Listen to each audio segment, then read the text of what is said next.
All right, everyone. Welcome to this live that I'm running, which is probably going to be one of my favorites to date. And we are going to talk about triggers, trauma responses, and how to regulate your nervous system on the spot. Okay. Usually, when I talk live, and usually when I teach my patients, and just the whole essence of what I practice is how to regulate your nervous system on a daily basis so that we don't get to the point where we feel totally like deranged and out of control, obviously, because that's when the symptoms are going to take over. So I'm very big on talking about how to practice things consistently so that we see results in the nervous system. However, this is a very important topic to talk about because even if you are regulating your nervous system all the time, every day, and doing all the things, it doesn't mean that your body, when it's triggered, is not going to respond with a trauma response. So I feel like this category takes a little bit of extra care. And I want to talk about it because everyone always has questions of like, how do I change my patterns? How do I change the cycles that I have? And how do I change the way I react to things? And, whatever it is that the habits are, yes, first we regulate our nervous system so that we are less inclined to get there or that we increase our tolerance when we are there. But then we need special tools and tricks to be in the moment and regulate our nervous system because undoubtedly, as human beings, our nervous system is going to turn on. Okay. And I think that a lot of us have this obsession of like, I need to turn my nervous system off and I need to be parasympathetic and I have to have my vagal tone. And it's like, we're forgetting that as human beings, we have to go up and down and up and down. And we have to have that flexibility in order to be mentally healthy, in order to be physically healthy, in order to live. Okay. So let's unpack all this stuff today. I have no idea where we're going to go. I mean, I do, but I mean, we could just totally branch out and segue, and that's perfectly cool. I'm cool with it if you're cool with it. And I want to introduce Sarah to everyone. The reason why I'm bringing her on is because me and Sarah, I think, have very different energy, but are very similar in the way that our brains think and work, but like very different energy. So I wanted to bring someone on who had this like calm, trauma informed, like just peaceful, grounded energy where I'm like this fiery nutcase. And I wanted to have this banter back and forth between us because Sarah also gets amped up and excited about stuff too, but she's just so fucking calm. And every time I hear her talk, I'm just like, So introduce yourself now that I gave you such a big intro, but tell them who you are. Tell them what you do. Gimme. I feel like I should start with hello, my name is Sarah, and I am a very curious human. My mind tends to wander about how the brain works and what the nervous system is doing, and why the current nervous system that we're functioning with was selected for through our ancestors. And what purpose are the different, like Jenna saying, spectrum of responses serving, and how can we really aid our beautiful, neurotic, anxious, angry, sensitive bodies so that they last us a long time? Mhm. I have a master's from University of Toronto. Here you're going to meet my daughter Scarlett. Hi, There you go. Scarlett. Scarlett, this is my friend Jenna. Talking to her about the nervous system. Are you going to sit And and learn? yeah, I why want to not? get my doctor book. Teach them young. Okay, go get your doctor book. Yeah, Dr. Book with Dr. J. Sarah, tell them a little bit about what you do from a practicing perspective, because everyone knows that I'm a naturopathic doctor and I work with mental health naturally, and that we use the lifestyle stuff, but also the plant medicines to regulate the nervous system. They know I'm a yoga teacher. They know I'm a meditation teacher. So why don't you bring in a little bit of what you do from the yoga and meditation and the body work component, because you utilize that to work with people's mental health. Yeah, definitely. So I'm interested in how the physical body can regulate. And Scarlett loves the body book.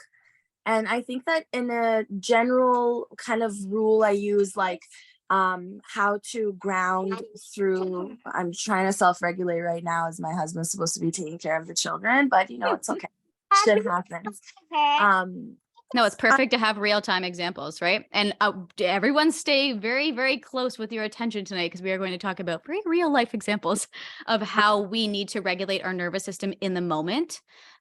Because so many of us are doing the work, throughout the day, whatever, but we are forgetting that when our nervous system is activated, that we still have to actively combat it. We don't just get to say, well, I did my meditation today, so let the fury run. It's like, no, if we are practicing the meditation and the breath work, and we're doing the yoga and we're spending our time in nature and we're practicing mindfulness and we're doing all the things, when you get activated and you get angry or you get nervous or you get anxious or you're feeling whatever symptom in your body, you do have to do that extra type of self-care work to rebalance it, because the nervous system needs that feedback of, you got me, I got you. Okay. Mhm. So why don't you talk about just like in that exact moment when you said real time regulating? We will get to the trauma responses, which everyone knows, but what do you feel in your body happening right away? Where do you feel it inside your body? What is Um, that trauma response? Give us the intro to that. I think that well, it depends. Like, depends on how you've trained yourself. So, for example, there are thoughts that go along with when you're having a trauma response. Like, for example, right now, live moment. Let's talk about, like, I'm like, fuck, we had this conversation. Like, I spent the time with the kids, like getting everything ready, and like he's supposed to be watching the kids so that I can do this. So those are the thoughts that go along with it. And then I think physically there's this feeling of like buzzing, like temperature change, especially like in your social centers, which is the front of your body. Like, you get this kind of like wah wah wah wah wah wah feeling that, like, ooh, I'm having a response. Like, I can feel like the taste in my mouth changing, like almost my attention being focused between like, when is he gonna come and get her, and following along with what you're saying. So I think that, like, I have a physical meditation practice where I spent a lot of time connecting my conscious awareness to the different feelings in my body. So, as you know, as a meditation practitioner, I'm constantly noticing like the mind has this wandering characteristic. And as your mind is wandering, because everything that's happening in thought is an actual physiological response, it's housed in different places and comes across and translates as different things, right? So I think that just like the first thing about it is like learning to listen to the language of the body. So, you're feeling your body in meditation, and then later on that day, you go and have a massage, and you're like, fuck, that's not what I felt when I was getting like in my meditation. Like, my jaw is so freaking tight. My shoulders feel like there's like a goblin living in there, So that stuff is not like, it's not something that can be translated perhaps with your own proprioception. So when you're getting a massage and you're getting proprioception from touch, like your baroreceptors, like your pressure receptors, your temperature, like your stretch, your feeling of different like sensations are recorded through somebody touching you, and then you feel like, oh, this is where I was holding that. Or like, sometimes when I'm massaging someone, I get to their hips. A lot of times it's the hips. For those of you that weren't here before we went live, I literally just told Sarah that I was feeling the trauma in my hips this whole week. So this is why she's like, oh, the hips. Like, so when you're getting that sensation through your hips, it's almost like, oh, right, a memory comes up for that person. So like, it's not so much like, oh, ow, this sensation is awful, but it's like, oh, when I was little, like my grandmother was murdered, like something like that, or like I was assaulted or something fucked up and really traumatic. I'm sorry. We'll get there. We'll get there. She's like, Mommy, stop swearing. Scarlett, Dr. J swears a lot, so you might want to leave the room at this point. So what I want to dial in on right now, which is because you had this great activating moment right at the beginning of fuck me in the butt right now. I can't believe this is happening. But let's use that real time example to say, okay, how do you know when your body is triggered? Because I think a lot of people without the meditation, without the yoga, without the self-awareness, It's like people don't know when their nervous system is being turned on. So you alluded to some important things, which was you feel the temperature change. You feel the almost like you get derealization immediately. Like you can sense that your body is now like away from your existence because your mind is now starting to wander and think about other things. You can maybe feel the shaking start to happen, or you can feel, you said, the change of the taste in your mouth, feeling the heart rate going. So I want to ask right now, everyone who's live, do you all notice when your body is starting to go into this state? Like, do you have the signs and the signals to say, okay, this isn't my equilibrium. This isn't my normal. And what would be the biggest symptom that you're like, okay, that's when I'm in fight or flight mode?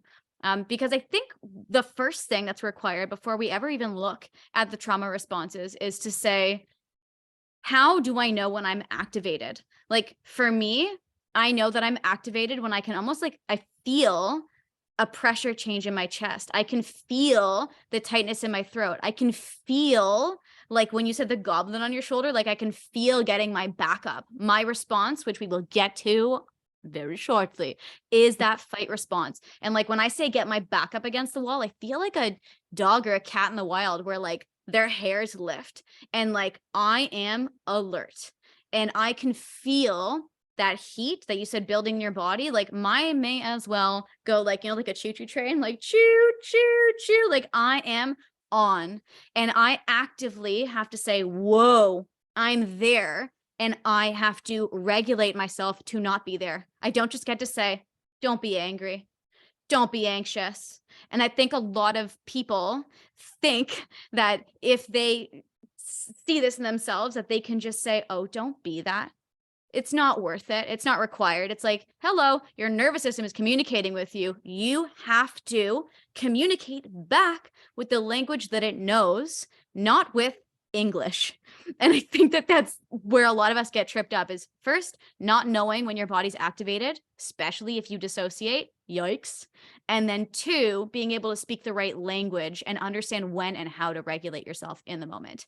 I want to take a hot second to look and see what everyone's saying because we got burning across the upper back and the legs get weak. Oh yeah, shaking. I get freezing cold also.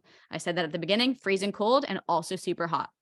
We got sweating, chest tightness, hands shaking, heart pounding, tightness in chest, heart palpitations, jittery inside, tightness in chest, not in stomach, heart palpitations, jittery. Well, we got rolling, rolling, rolling. Everyone's like, okay, now fix it. So interestingly, and I want to know if anyone's had this before, and probably only high level mindfulness because Sarah, not everyone's noticing a taste in their mouth change, right? Or like maybe some people like a texture.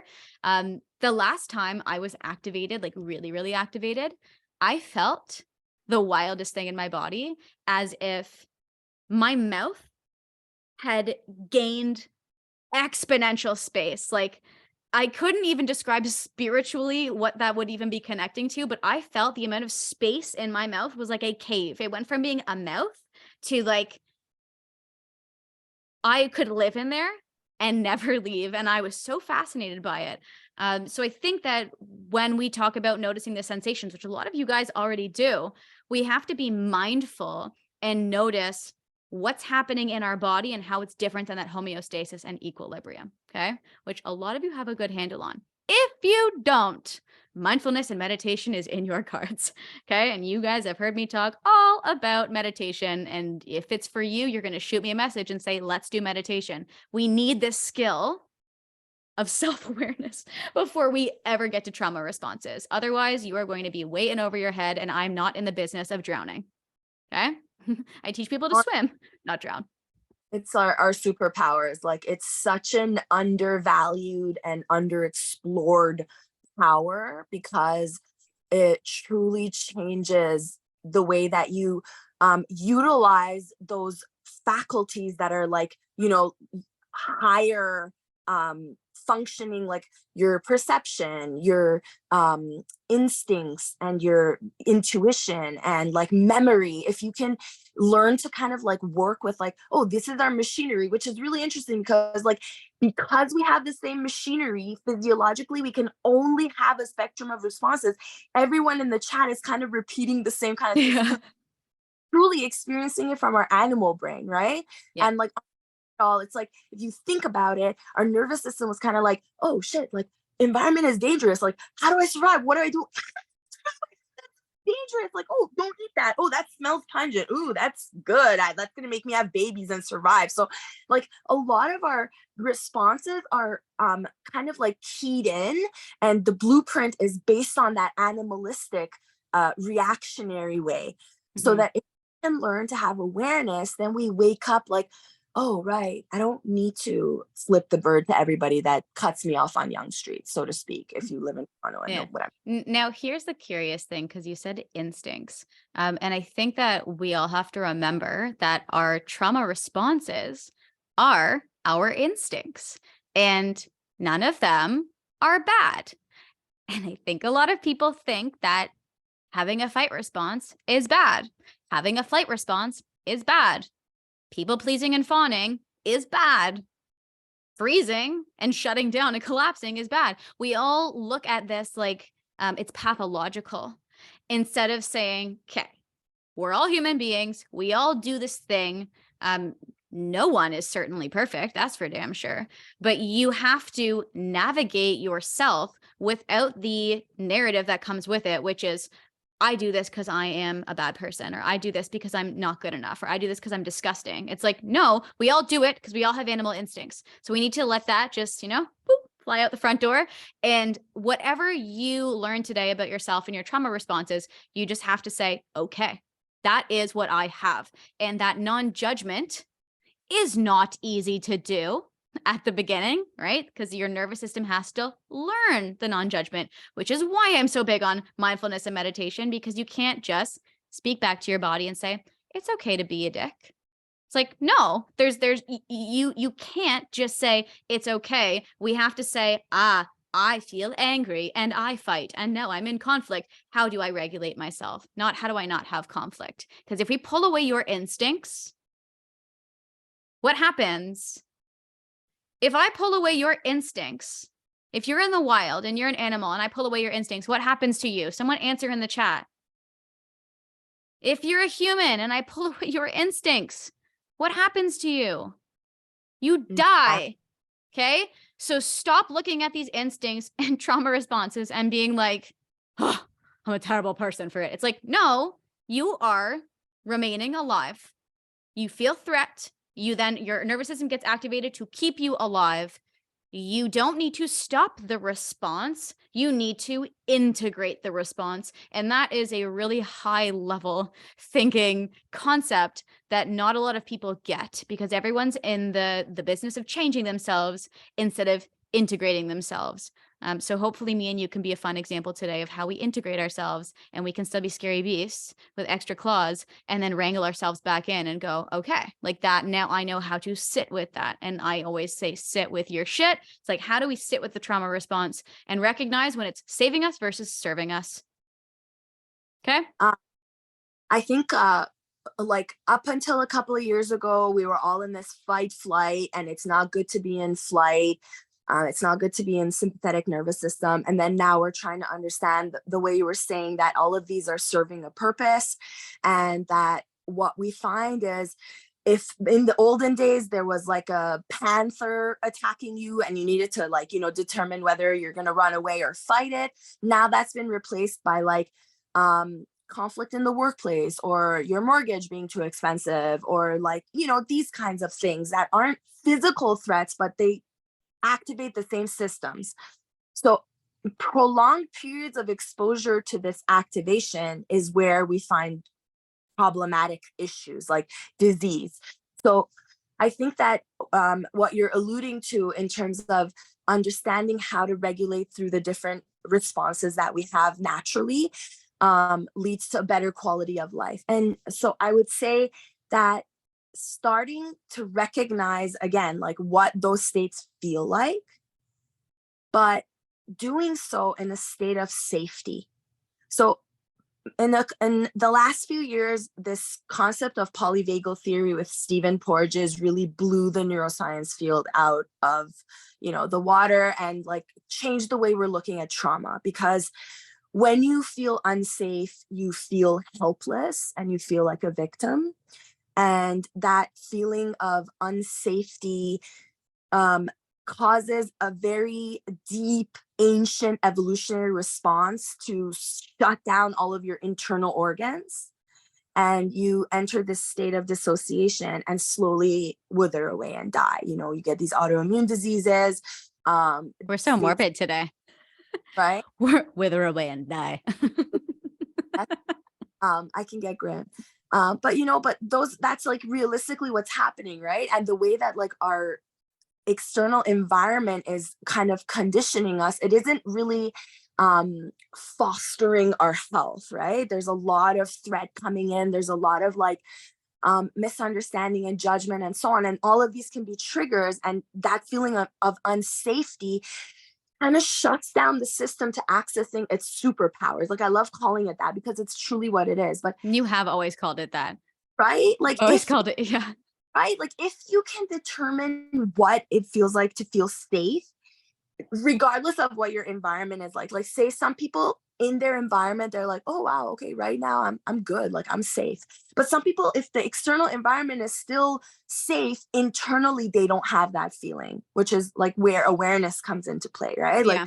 I would say most of the people I work with, at least at the beginning with anxiety and depression, they don't feel safe, even though physically they're safe.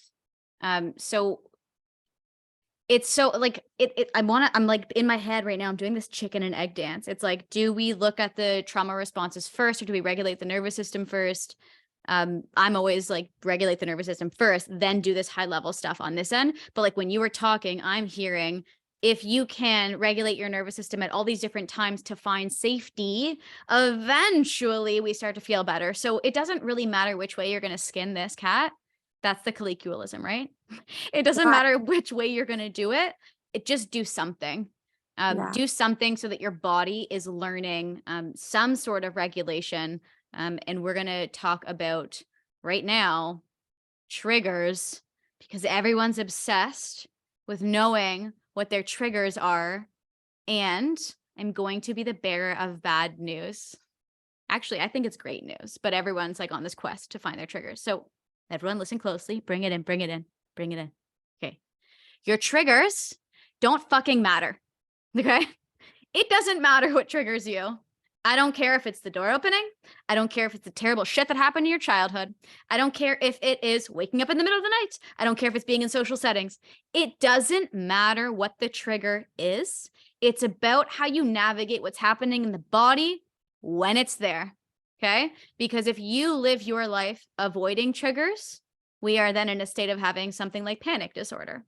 If we are not able to face the things that really aren't as scary as the concept in our mind, we then live a life of less than, because we are not rising to the occasion of our life and engaging with our life as we know it.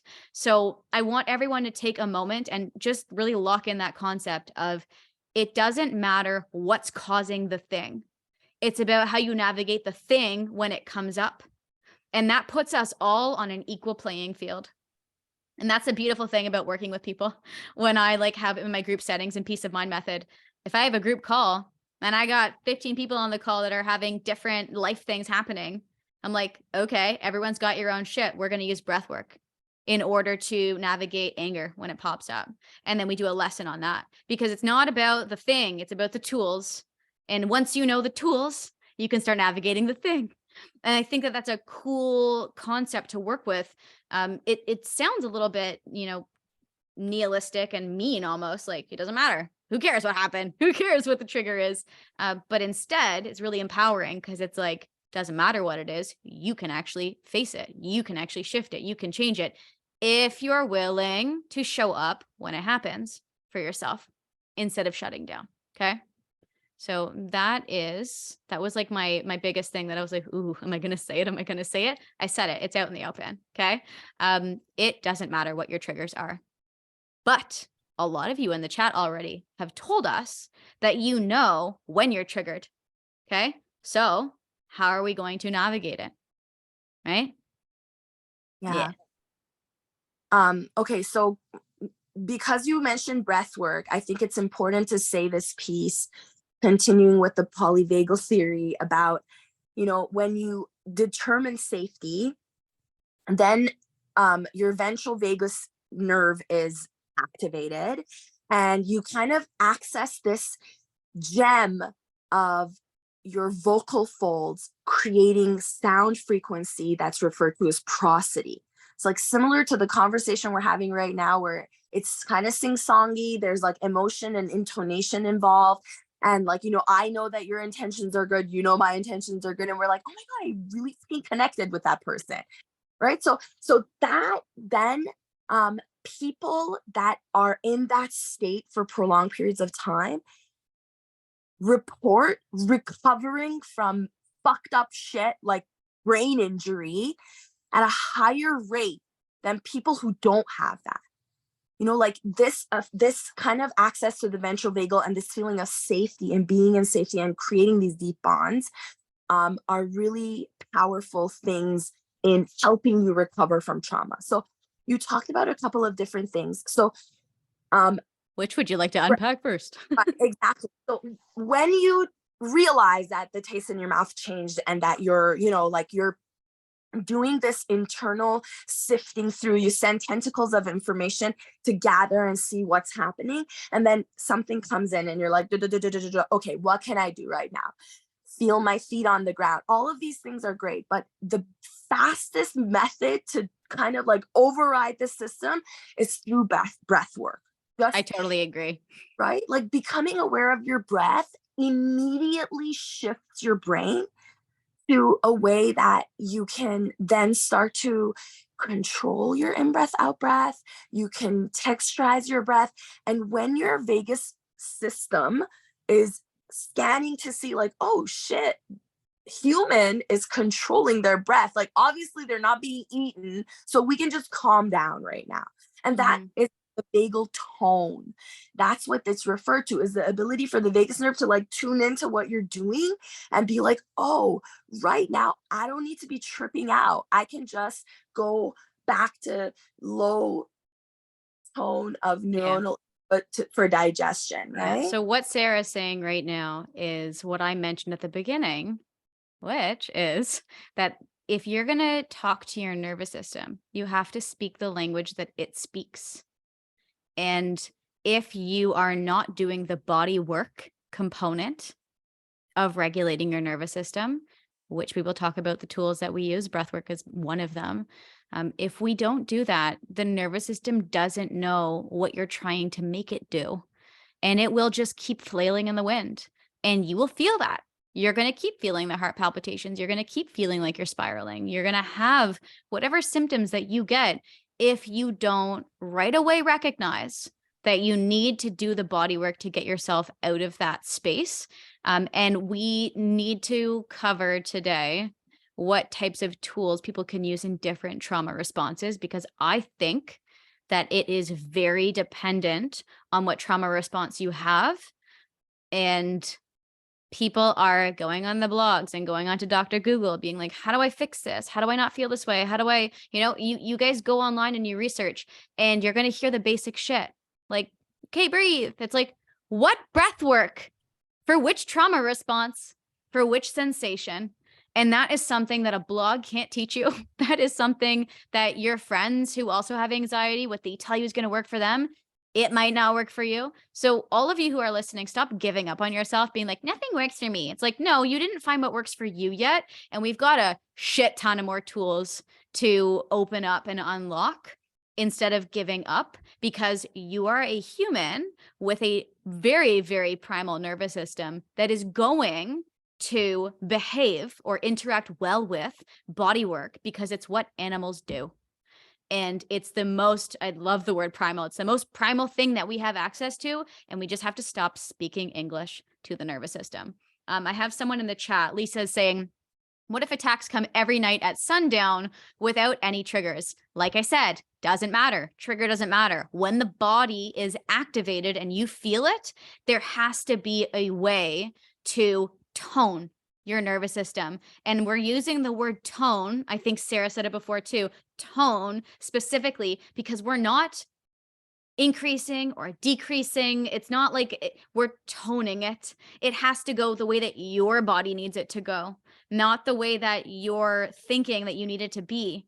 Does that make sense? So like if we're in a freeze response, which we'll get there, we don't want to be doing something that's going to relax ourselves. We need something that's going to activate us and bring us into our body. So that's a toning. If we are, in fight and we need to bring ourselves down, it's a toning. So it's the universal word that we can put in there instead of saying activating, deactivating, parasympathetic, sympathetic, whatever words. I just want to keep it simple for everyone. Tone. This is my cowbell. Ding. Tone. Okay. So let's start talking about fight, flight, fawn, freeze. Can I hear right now with the people that are live with me in the chat, do you know what your trauma response is? And can you drop it into the chat? Are you a fight, flight, fawn, or freeze? And if you heard those 4 words and you just think in your head, fuck, I don't know, that's fine. Drop a fuck. Okay. Leave it in the chat. I want to know who you guys are. Rachel's like, fuck. Just is like fight, I think, but fuck, I don't know. Drop it in here. I want to know who we have here so that I know where to direct our conversation the most. Me and Sarah at the beginning, if anyone was eavesdropping on us before we went live, we are both fighters. I'm actually a fight mix, so we will talk about that because I'm a curious case of a cat over here. All right. You guys are going to keep typing and it's going to keep flinging down, but I'll try. We got flights. We got fights. We got lots of fucks over here. We got fights. We have fawn and flight. That is also an interesting one. Fight, but also fuck. I love my people who are with me. My community knows I swear. So like bring on the F words. Absolutely a flight plus a fuck possibly. I'm dead. Flight. Okay. 100% flight. But have been fighting for the last few months. Great, Donna. Wake up. Yes. Flight. All right. We don't have a lot of fawners in here. This is very interesting. Rachel is a depend on the situation mix. And then Jessica's going, fuck, I don't know. Rapid heart rate. Is that fight? We'll talk about it. Megan saying, I'm with my mom. She's freeze. I think I am fight. Okay. This is amazing. Where are my fawnies at? It's actually good that we don't have too many fawnies here tonight because I really have to go into detail with that one because it's hard for people to understand. But let's start with fight, okay? If you don't know if you're a fighter, you're not a fighter, okay? Everyone who has a fight response knows you are going to yell. You are going to feel rage. Your blood is bubbling. You are having conflict with people around you, okay? If that's not you, if you are not someone who's like, wow, I can't believe I said that. I really shouldn't have said that. Like, you're not a fighter. Okay. So if you're a fight, that's what it looks like. Okay. The horns come out, says the Taurus, because I'm a bull. The horns come out and you're like hoofing, right? You're ready to rage. You need that interaction in order to soothe your nervous system. Okay. That's what's happening. You grew up in a home where people were yelling, where people were fighting, and you had to make yourself heard and known. And it was the only way that a resolution was come to. So you learned fight response gives me what I need, and it allows me to deal with that flood of stress hormone into my system, which is cortisol. Okay. Fighters love that. How many of my fighters in here fight? And when the fight is done, they still have more to go. So they actually keep fighting, even though like a resolution has been had, or the person kind of asked you to stop and held their boundary, or you're like, why am I mad about this 24 hours later? Like, why can't I get it out of my system? So let me know if my fighters, if that's happening to you, because we're going to talk about how to navigate that, because that's me. Okay. So I have to do a lot of work in my body in order to process my anger, because if I don't let it move, I actually don't know what will happen to me. I don't know. A lot of people who are fighters, who are so ashamed that they're fighters, who lock it down, they get that throat tightness, that throat closure. So if you are someone who was like, ooh, I don't sound like a fighter, but now that I just said that, you're like, oh, I am a fighter. I just don't let it out because I have shame and guilt. Type it in the chat. We all have to let things move. So if your blood is boiling and your fists are going and your jaw is tight and you're like, oh, I'm gonna kill this person, but then you're like on the outside, okay. It's like, yeah, we need to work on the nervous system there because, guys, if you don't let it move, where is it being stored? In your In hips. your in your body, in your nervous system. And the reason why Sarah laughed there is because, like, no matter how much no matter how much fight I give, it's like it's still I have so much of it that it's never gonna exit my body without me looking like a deranged human all day. And I know that I'm only 5'1" and that I smile a lot and that I giggle and that I'm not that much of a threat, but shit, if I'm angry, you better run. Okay? You better run. And it's not like a hee hee. I'm not like happy about it. I'm not going, ha ha, I'm gonna school you. No. It's like my nervous system gets so activated that I have to either take it out on something, on myself, on the environment around me. And I've figured out ways in order to cope and process that cortisol because it has to be decreased when it's in the body. Okay. Should we park that one for a second, or do you want to talk about your fight response, Sarah? Because I do want to know about it. Well, I would say that it's pretty self-explanatory that when as a child growing up with trauma and being in that state of like helplessness and freeze and flight and fawn, when presented with the opportunity, I joined the army and literally learned to shoot shit and drive over stuff with a tank. And like, I was a pretty badass bitch. And like, I'm gonna that, process my anger with a tank. yeah, like that's it. That's it. Like when you want to come out of that freeze response, you have to push and want to fight. You want to fight.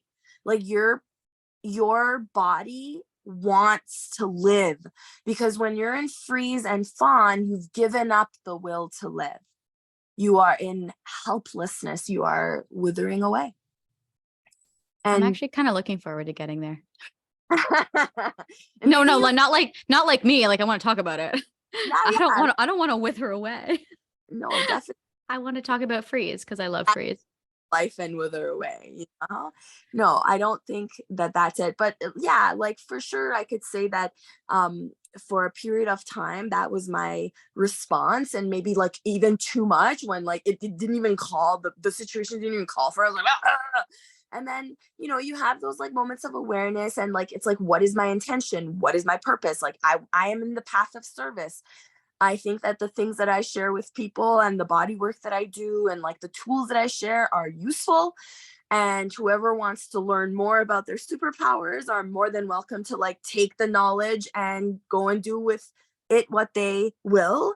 And I think that now my response has changed a lot because like I do have a physical practice. I do have like I wake up extremely early in the morning and have like hours to myself to like regulate, like practice. Like I feel my feet. I like there's not a part of my body I don't touch. Yes, teacher. Can you can you speak to, because I know there's a lot of people who are moms and parents who are in Mhm. here, and like kids can be a source of massive nervous system dysregulation because there's the guilt component of I don't want to screw up my kid like I was, or I don't want them to feel that thing like I'm feeling.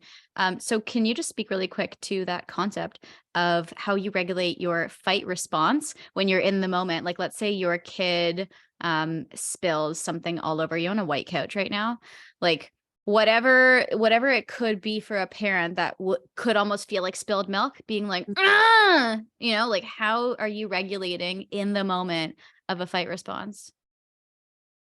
So I'm very honest with my kids. Like I'm not going to hide myself from my children.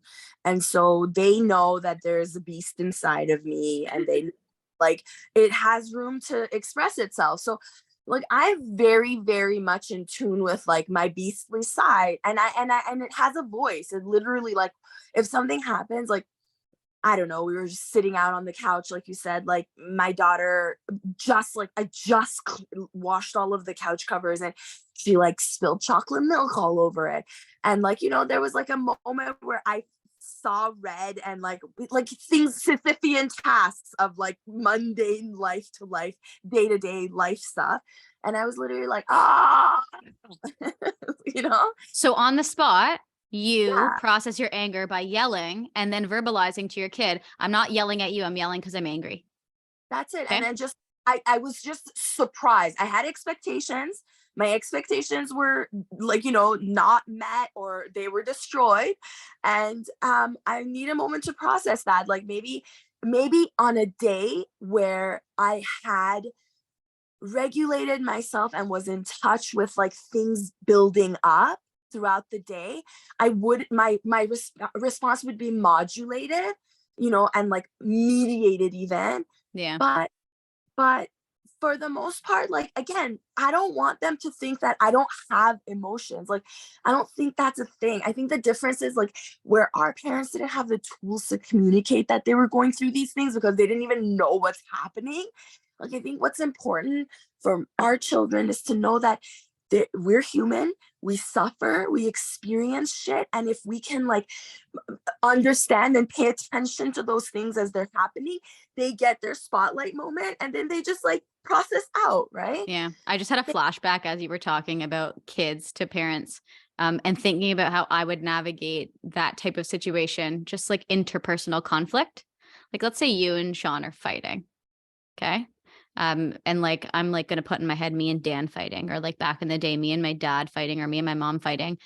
When I hear people yell, and what I tell my patients to do when they're yelling or they're in their fight response is to, instead of attack and make it about other, because that's the fight response, is to take out the anger that you're feeling inside your body on other, to yell instead, I am angry, right? I was just going to yell it really loud, but I realized that we're on a mic and I don't want to hurt anyone's ears. But yelling, I am angry.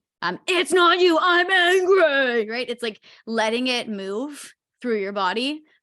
Last week I saw my husband get mad at something and he stomped the ground, and I was like, like the fact that he didn't turn around and look at me, was like, he stomped, and I was like, right on. Or like huffing it out, being like letting breath move when you're angry.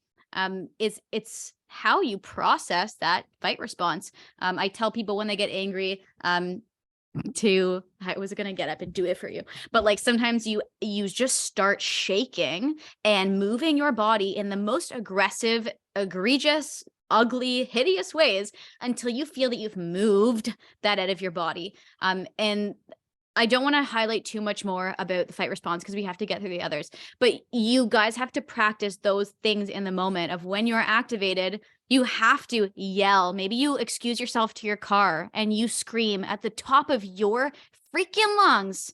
I'm a park crawler. If I'm angry, I will drive to a park, park myself in the parking lot and grab the wheel and be like, nah! Like I need to get it out. And I don't want to scare my dog. I don't want to, have my husband be like, are you well?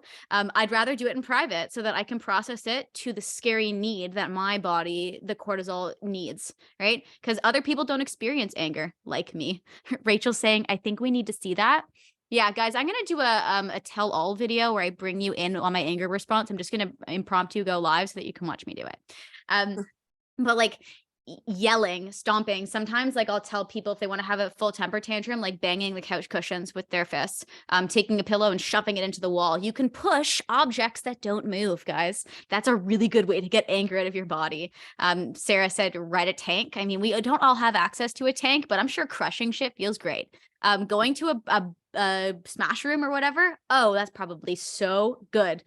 So utilizing these things and saying, okay, when I feel that, this is how I process it. But we can't miss the window of opportunity. These practices have to be done while the trauma response is there so that it's being moved throughout the body and not stored. Because let me tell you, you don't get 2-3 hours later, go, hey, anger, by the way, fight response. Can you come back? Can we bring you back so that I can do it again? Right? So you don't get access to cherry picking where it's been put in your body. You have to do it while it's live. And that's why I've said real time so much when I've been telling you guys, come to the live. We're going to talk about how to regulate in real time. It has to be done in the moment. And if you're in the moment and then 2 hours later it happens again, guess what? You're doing it again. And we're doing it until our body has processed that sensation inside the body. Okay. So we got fight. Let's knock it off the list. Let's move into flight. So my runners, my people who are like, ooh, I don't like this situation. I'm going to flee. Okay. The people who walk away from arguments, the people who lock themselves and isolate themselves in rooms, the people who, when they feel like their life is too much, that they have to stay in. Okay. So who are my people that are flighters? Meh. Amanda's like, meh. Flighty response though, you know, What? taking Yeah, taking responsibility. responsibility for Yeah. being a flighter. I think people want to get better. So here's what I say to my flighters, because what's happening at first is you're like, oh, I don't want to deal with this. I don't want to deal with this. And if I don't deal with this now, then maybe it'll go away. So that's wishful thinking because it's already been imprinted in your body.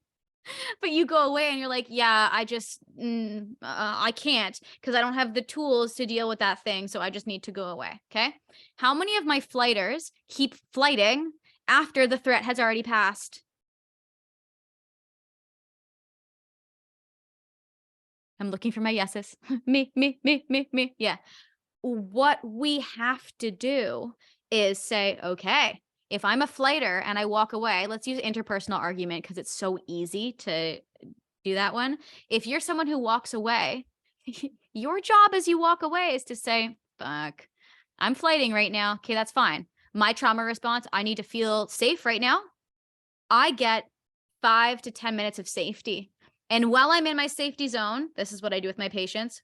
When I'm in my safety zone, I put on my timer and I regulate myself and I do my breath work or I do my meditation or I shake it out, whatever it is that your body needs to do so that you can say, I am ready to reintegrate. You don't get to run away and then ignore what happens in the running away because that goes very quickly from flight to freeze.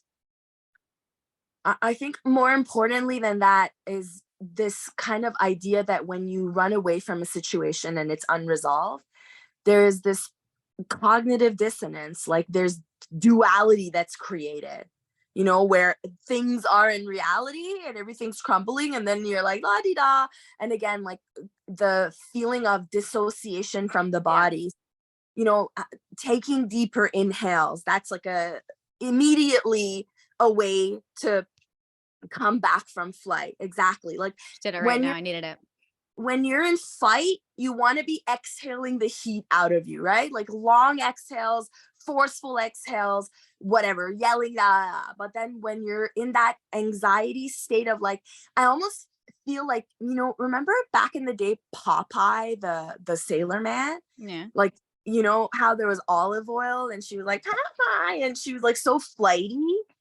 Like I always like just visualize olive oil when like that happens in my body, and it's just like, oh shit, like I need to feel my feet right now, you know, like Yeah. immediately down through these powerful tentacles we have that give earthly information, and just like it's like come back here, right Yeah. back, I you want to use know. Amanda as an example because she wrote here, I never come back. So Amanda probably really latched onto when I said in conflict and she's like, oh shit, I run away. I never come back. And what I tell my patients who do that is I say, you have to say to the person you're in conflict with, I need to run right now. So I'm going to follow my instinct explicitly. I need to step away. I will be back in 5 minutes after my timer goes off, after I've regulated myself. And this is, again, high level work for people who want to change. Obviously, if you don't want to change, yeah, you can run off in wherever into your bedroom. Like, how many of you guys ghost, like you have a friend you have an argument with and then you just ghost them and you're like, hey, whatever, we're just never gonna figure that out. So I'm just gonna I'm gonna go over this way. It's like you have to reintegrate back at the end of the day. And recognize that if that trauma response is running your life of you always running away, that you need to reintegrate. And this is very challenging. I think in romantic relationships is the worst one, right? Because there's always like the fight and flight dynamic. That's common. There's also two flighters. Whoa, ho, ho. when do you ever come back and reconnect? So that's interesting that, Amanda's saying that actually sounds so scary. Yeah, but if you want change, if you want to feel safe, you don't actually feel safe in flight. It's your trauma response. As humans, we feel safe being connected and together and being heard and understood. But you can't actually achieve that want, need, and desire if you don't come back. So you have to regulate yourself in that space going, whoa, my trauma response is to run, totally activated right now because I ran. And now I'm going to do the work that I need to in my own comfort of my own space with the concept of reintegration and coming back. Okay. I feel like flight, we'll get to the dissociation piece because it is a big one, the dissociation of flight, because it's like, if it's out of sight, it's out of mind, or that forgetfulness. And then it crosses over with the freeze response. So can we unpack freeze a little bit here? Yeah, so I would say that, there's like a lot of literature out there kind of putting the vagus complex with the parasympathetic and the sympathetic, but I think it's important to distinguish because the spine is controlling sympathetic and parasympathetic. There's tentacles from like nerves whipping out of the spine that are dilating pupils and stuff like that are getting you ready for fight or flight. So even though it's a similar physiological response, psychologically it feels different. But when you're talking about this freeze and fawn response, that's controlled directly by this ancient kind of like executive nerve called the vagus nerve. And that, on top of all the other nerves that control your body and get information from the periphery that enter through the spinal cord into the brain, there's this 12 executive nerves that mainly function to tell you where you are in space, to kind of like correct error for when you're having perception come in through your filters and making sense of reality for you. So they have this ability to override the system.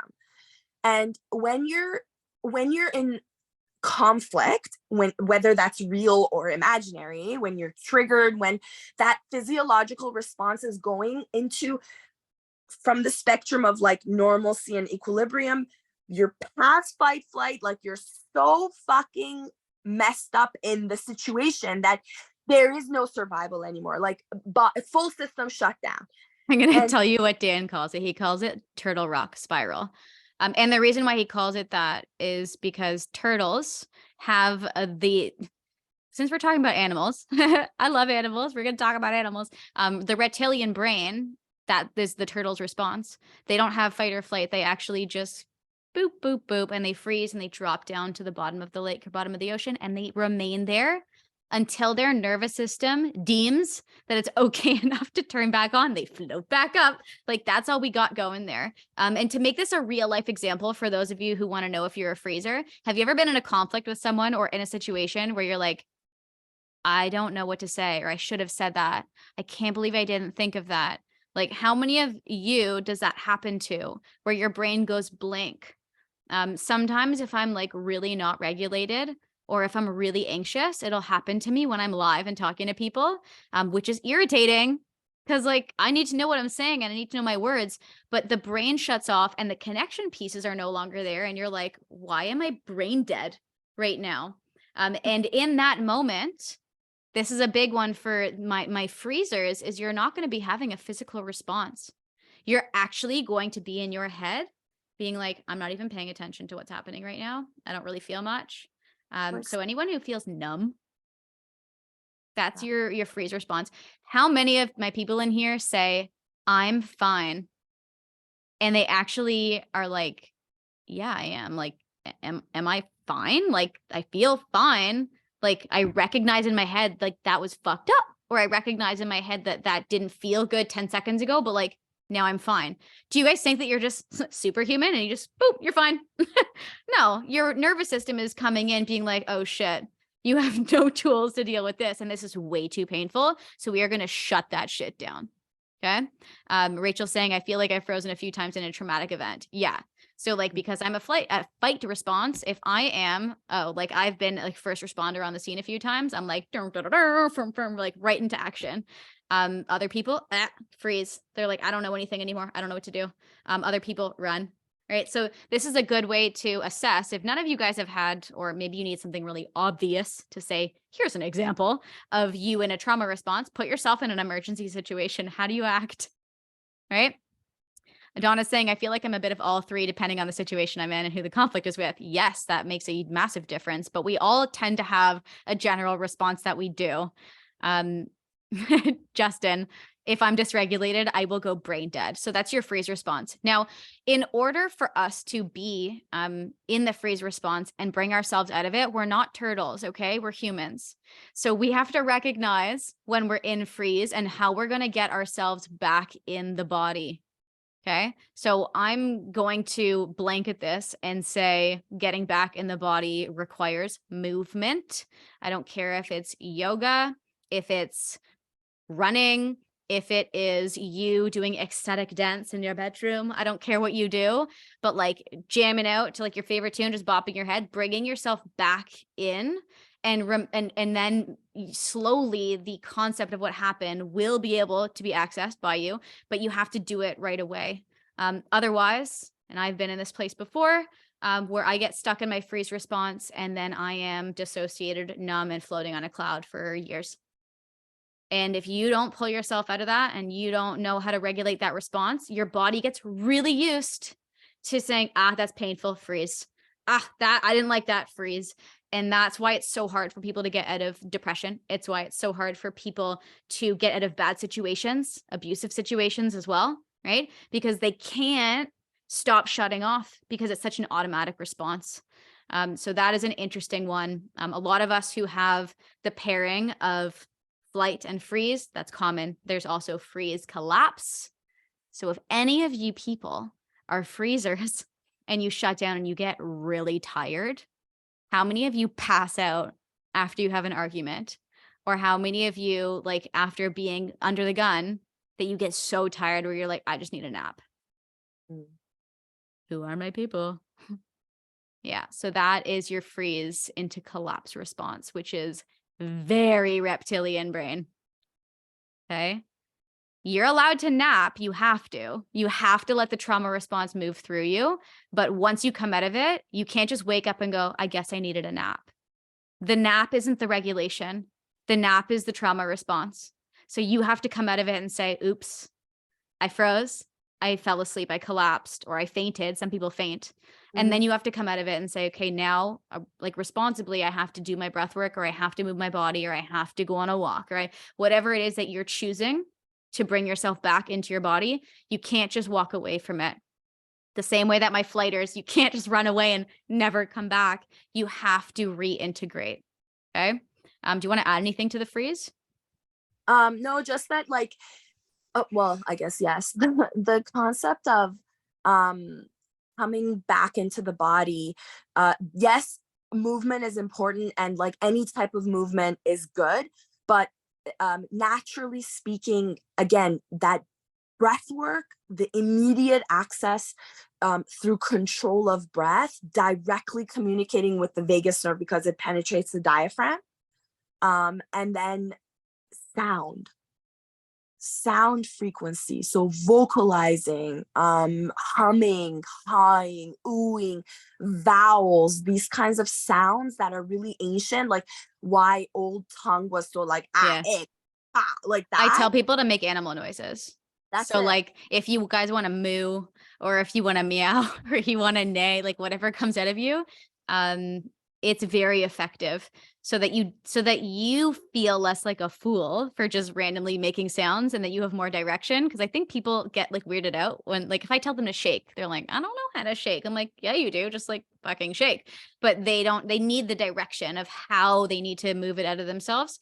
So same thing, if you're in freeze and you want to use the sounds, just start making barn animal sounds, and eventually it's going to start sounding at the end being like, huh, okay. And like when you get to that point, you're like, oh, I actually moved it out of me. So that's something interesting you can do to activate the vocal cords. Can we do a little quick, like this breath work for this breath work for this breath work for this. So like for fight, we said longer exhales, like move the heat out, move the heat out. For the flight, you want the slower, more toned exhales, like but also longer inhales. The okay, on the flight, the long inhales is really key, especially for people that go into that kind of like spirally the thought. hyperventilation. Okay.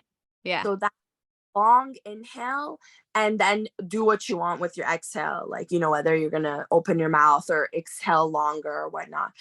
Um, to just come into awareness, square breath, counting out your inhales, pausing, exhaling, and pausing. So just So you like create, box breathing for freeze?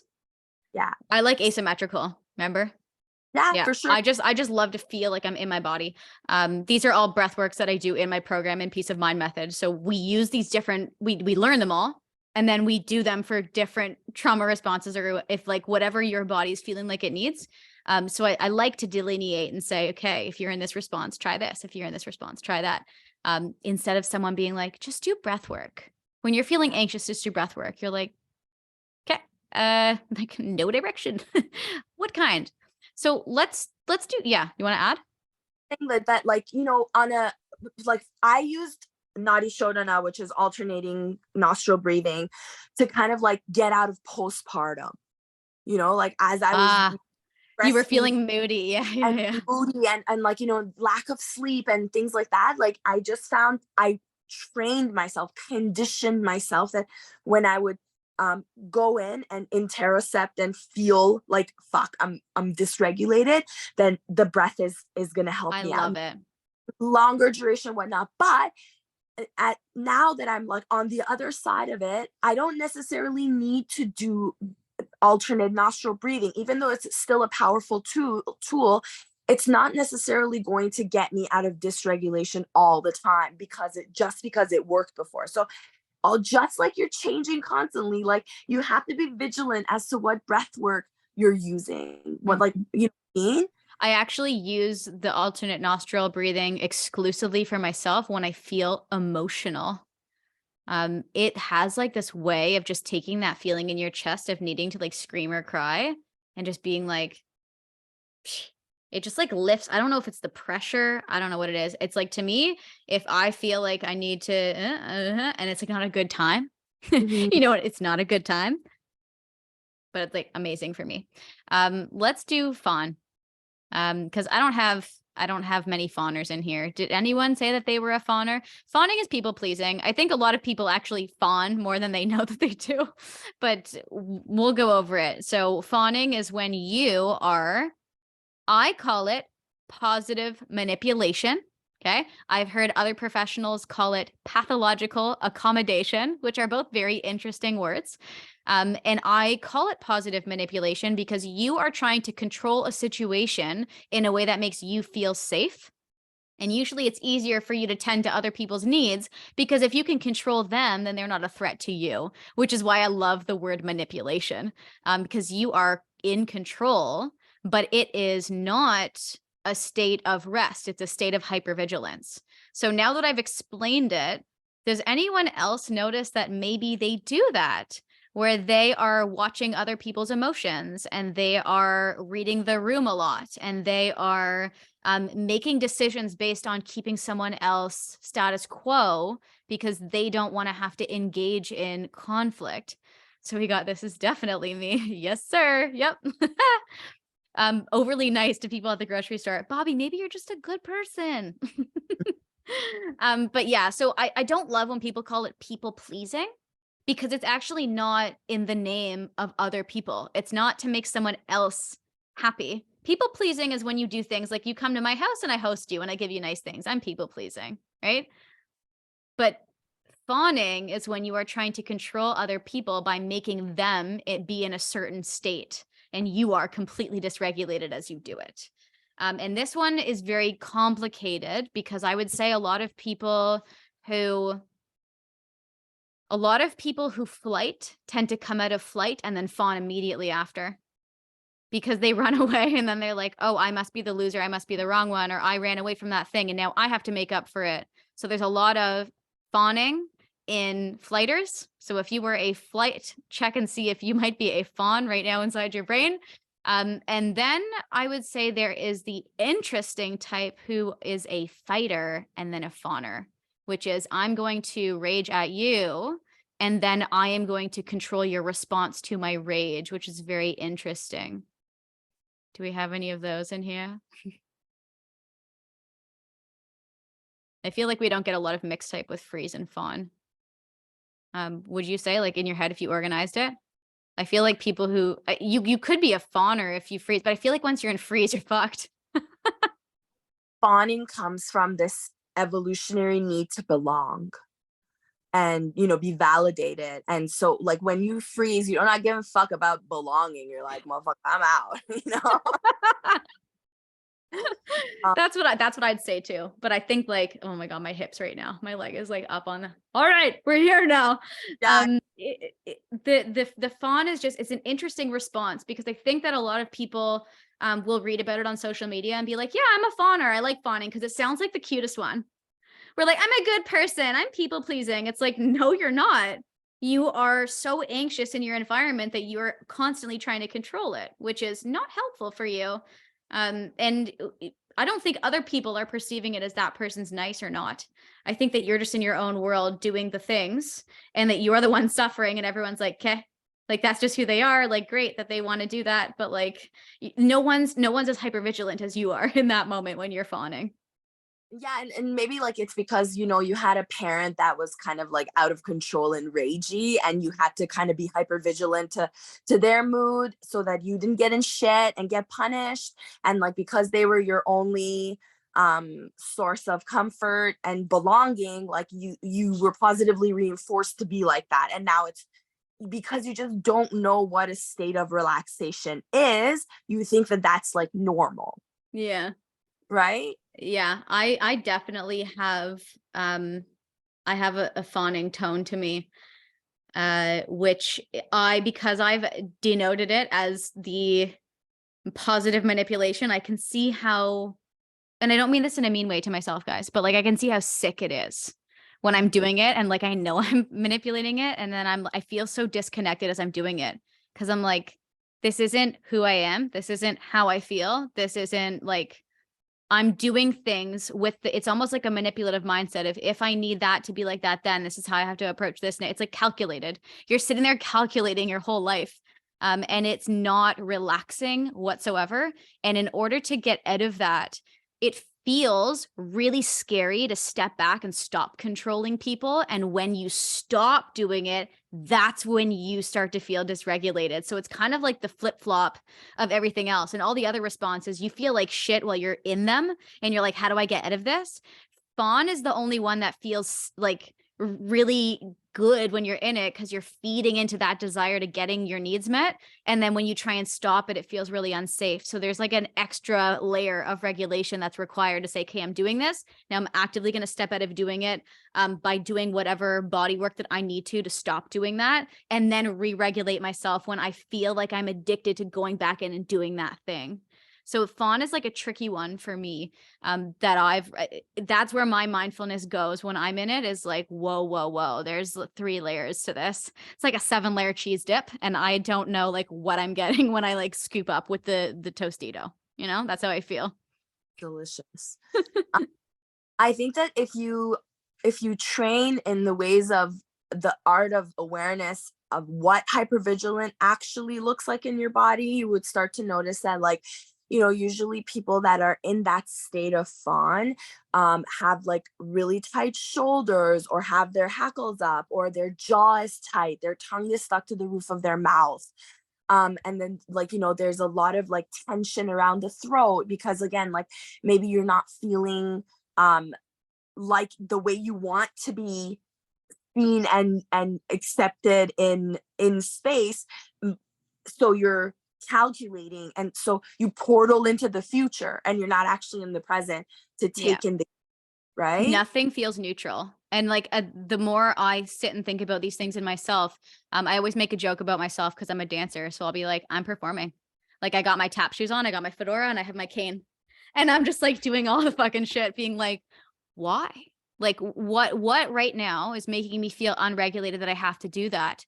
And I think that that is why it's that double-edged sword of why when you step back, that when you release the performance and you release what you're doing, that there's now this scary unknown, even though the unknown could be an invisible threat.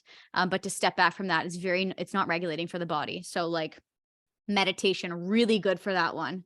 Because then you can sit in the moment and be like, okay, I have the self-awareness and I'm watching myself and I know how to let that thought pass.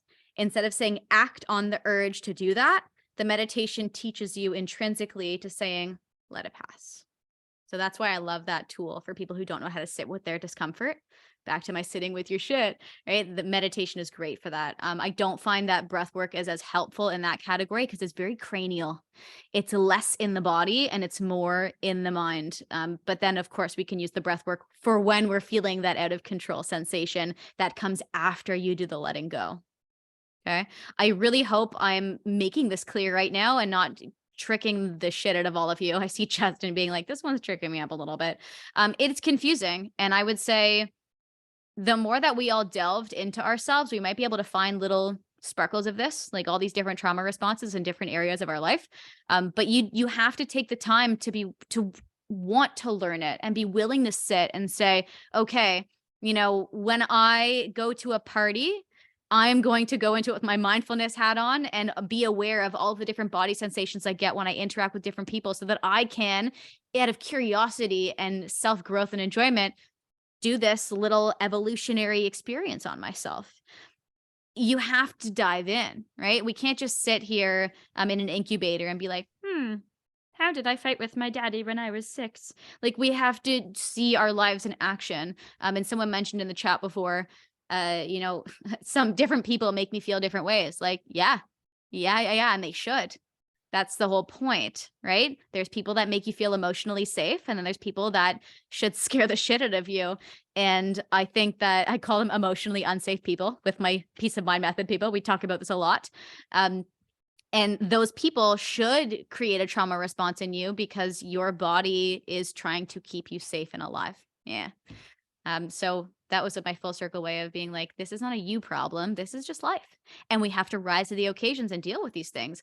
But we're all in the mental headspace of, I want to get better. I don't want to feel so angry. I don't want to feel so scared. I don't want to feel, always running away from shit. I don't want to feel frozen and numb. So if you don't want to feel these things, you have to start practicing them when they arise. And eventually, as Sarah mentioned before, with practices and doing this consistently, your life just starts to change.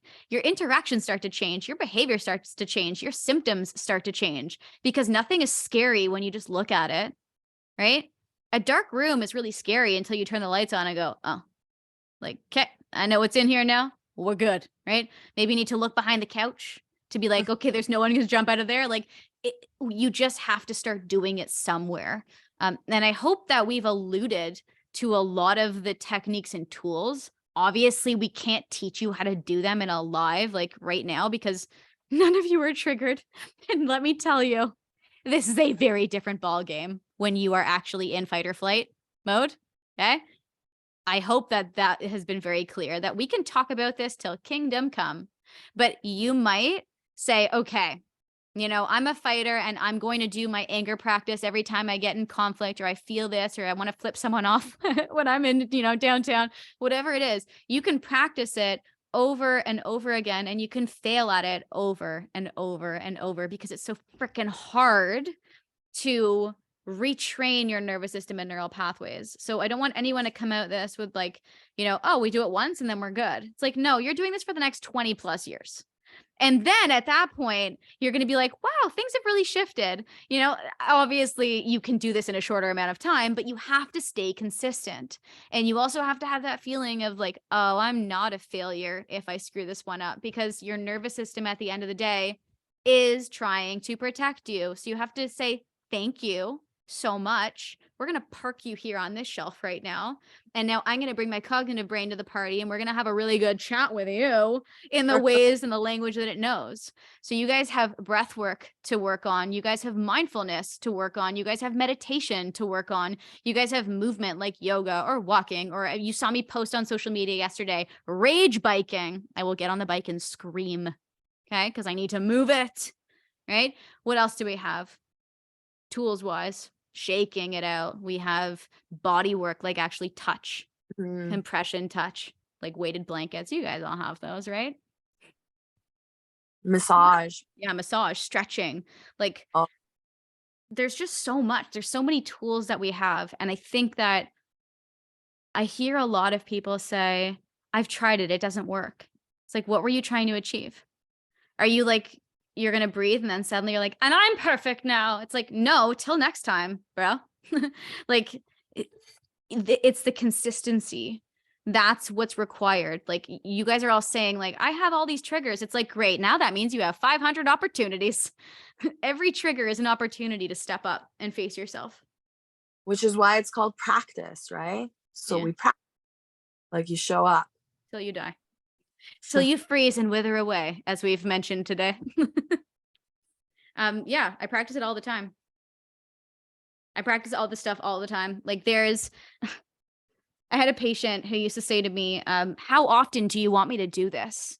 And I was like, every fucking time it happens.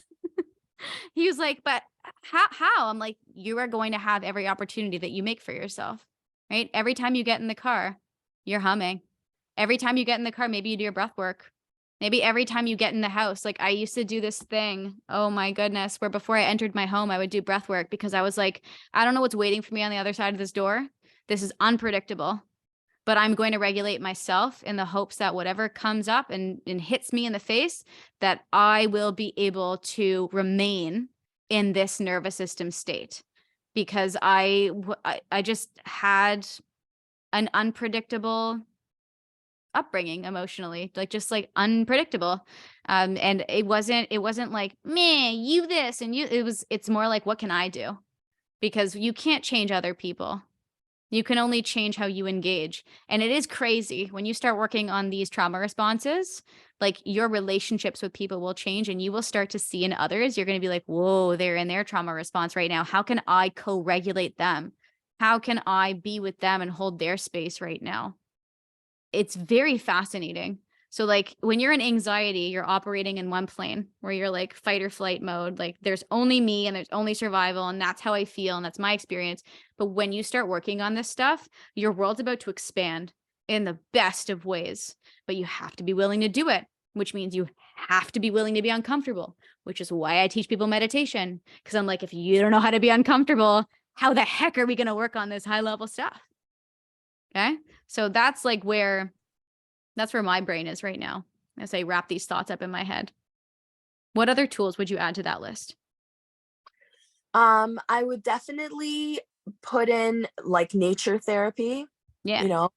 The color green is very soothing to the eyes. It naturally goes in through your pupils without your brain having to do any kind of calculation. It's soothing to be in nature for your proprioception. I would say having a self-care routine that isn't just to be employed when you're triggered, but having these routines when you're not triggered so that you kind of have something to compare it with. Like, oh, I was at this decibel and now I went to here and now I'm going to see how I can get myself back here. Without Right? judgment. Yeah, of Instead course. of you say of course, but I'm telling you, people that have anxiety, they'll do breath work and feel good and be like, I love breath work. And then they'll do breath work when they're activated and they'll be like, breath work is not for me. I'm with Thorny Pod. Like, I can't do this ever again. It didn't work. It's like, no, there was breath work when you were regulated and now there's breath work when you were activated. And that's Yeah. all there is. There's no other narrative. There's no other thought. There's just breath work. I Okay. think like I said at the beginning that if you accept the 4 Fs, that there's this fight, flight, freeze, and fawn, that if you accept that life is suffering and that shit's going to come into our reality that's going to trigger us, and that if you accept that when you get triggered, all of this bad stuff is going to come up for you. That's your natural response. Your body's going to be like, oh, I don't want to feel like this. And so, like, it might be anxiety, it might be anger, it might be like, I want to just die, or how can I just like control this situation so people love me, So, like, depending on how your system has its natural mechanisms, you just realize like you're attached to a specific way of being. You are have aversion to these other feelings, and there is a state of equilibrium where things are, kosher, that you can get to through the physical body, Yeah. right? So I I think want to, yeah. the more that you accept these things that are like natural occurrences, and like, oh fuck, I'm gonna judge myself. Like, judgment doesn't feel good. It tastes like this. It sounds like it sounds like my mother saying like mama mama. You're like, you know what I mean? Like, judgment can take many different forms, right? Like, it feels a specific way. It has like a sound or whatever. So it's like, fuck, I judge myself. Okay, now I recognize that's what it is. Let's get back to the nitty gritty meat and potatoes of it. Yeah. So like you just started alluding to catching things. So I want to leave everyone with those quick little notes at the end of the day. Aside from the tools, like, yeah, you're going to have to learn the tools. If you don't have someone who you're working with who's teaching you the tools on how to navigate this, find the person to work with. Okay. You need to learn them. You can either teach yourself your breath work, or you can work with someone. You can have someone else teach you yoga. You can learn it yourself. It doesn't matter. You need these tools that I've talked about tonight in order to navigate through this type of acute stress. Okay. That. Second thing that I think is really important, if you have a partner that's around you all the time, whether that is like a romantic partner, or you live with your parents, or you have a best friend, whatever it is, you guys, if you can expose yourself to someone and say, I want to work on this. This is a thing that I do. These are the patterns that I have. Ask the other person to give you a safe word when you are in that spot so that you have an extra accountability. Okay. Like, let's say our safe word is like clip, and me and you are having an interaction and you notice that I'm in freeze. You can be like clip. And then I go, oh shit, I'm in freeze right now. I'm going to regulate. Because, the world doesn't have to be created with a singular person. You don't have to be self-made. You can lean on others for support to help you get yourself back and wrangled in. And I find that it can be very cool to have friends who do that for you, or a partner, because you're so close with them that if you have that self-growth itch and you want to work on this stuff, they can be your best teammate and help you through the times when you are so tired of working on yourself, or maybe you're just not seeing it in that moment because you're in that trauma response so bad. But have people help you. Your relationship is going to be fucking unreal if you let them in and let them help you with that. And it's like the ultimate form of connection, and the ultimate form of anti-trauma response is to have someone in it with you saying, we got this, we're good, we're safe, right? So like safe words. I love that. And then also, yeah. You like, fuck Liv. My safe words throughout life has I used to have a safe word with my husband. We used to say farts are always funny. So that in the moment, that even if we were outrageously, in the trauma response, that when we said that, it was an automatic shutdown and everyone had to step back, because it would just make you laugh. And like sometimes we'd yell, being like, farts are always funny. And like it was outrageous, but you have to have the accountability, because we're not always perfect. Okay. Like that's the name of the game in trauma responses, is you are going to go offline. So have someone there to bring you back online. Okay. If you don't have someone around you to do this, take notes on yourself. Be like, okay, this is how I behave when I feel threatened. This is what I do. This is how I respond. And then say, okay, this is my list. It's your shit list. Okay. And then every time that you may be feeling like shit, you can look at that list and go, are any of these things happening right now? Like, be objective with yourself. People always go, I journal. Okay, if you want a journaling activity, journal this. Create your shit list of things that you do, and then come back to it and say, am I here right now, objectively? And is there something that I'm missing? Can I not see it because I'm in it? Don't just journal about your day. Don't journal about what you're grateful for. Don't just journal about 3 things that you like about yourself. Like, do something for your self-growth, because all of you that are listening are ready for that next step. We're not just sitting here collecting information anymore. We're like trying to change. So use that. I think it's a great activity. Okay. For those of you that are flighters, timers. Give yourself an amount of time that you were allowed to flee so that you have to reintegrate. Timers are amazing for people who do that. You have to tell people that you're coming back. You can't just run away and never integrate, because your life is lonely. And then we miss the nervous system regulation because you're not co-regulating. Okay. And like I already said, exposing yourself. Be like, hello, I'm Jenna and I'm a fighter. And I did that to Sarah at the beginning. Just you have to expose yourself to yourself in order to see yourself as you are. Like, what are we hiding for? These aren't bad things. These are just how we behave as humans. And we want to intervene so that our life gets better. So basically, you're just being better. Okay. This isn't a bad thing. This is all good steps towards growth. So I'm going to park it there because I got like really inspirational at the end. And I want to open up the floor, just any quick questions that you guys have coming in, because we've been talking a long time. Seems Yeah. like it went like really quiet in my house all of a sudden. Like Your kids are. your kids got regulated and passed out. Oh. Do we have any questions? I should open up the Q&A just to see if we do. Donna is saying, thank you both so much. Very, very helpful and so real. That is something I always try and bring to my community. I like being real as fuck. I want you guys to know that I am in the ring with you. Now I pulled Sarah into the ring with me so that we could, and I want to lead by example by saying there is no such thing as perfect. There is no such thing as not suffering or not struggling. Like, we're all in it. We all have, I mean, in my community, I always tell them, Sarah, I have anxiety and depression and I work through the same shit that everyone else works through. But the one thing that I do is I step up and to the plate and rise to the occasion of saying, okay, I'm going to look at myself as I am. Because if I can do that, then my life is always going to be growth oriented. It's always going to feel right inside my skin if I can accept myself as I am. Sure. Marae is saying, can you repeat again how the breath work is when in fight mode? I would go for like straight hoofing. So like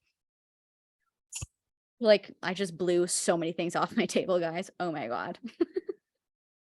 Like big exhales, like trying to let the heat leave the body. And then I like to do the asymmetrical nostril breathing. When you're saying, can you repeat again how the breath work is when in fight mode? I mean to regulate it. How does it regulate it? We want the breath work to lower the emotional intensity by decreasing the blood pressure, by decreasing the heart rate. Let me know if I'm answering your question and if that makes sense. Justin saying, lots of great takeaways. Thank you both. You are so welcome. This has been a lovely chat. I definitely threw out a lot of F-bombs today. So this was perfect Dr. J fashion. I'm definitely going to have a playback of this being like, oh, I can't believe I said that one. But I hope you all had a fun time with us.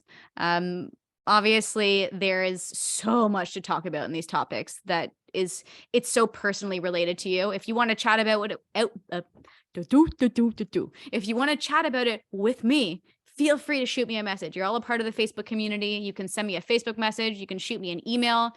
If you're ready to take that next step and you're like, okay, I want to learn the skills and tools, shoot me a message. We will do that together. We got a lot of thank yous coming through.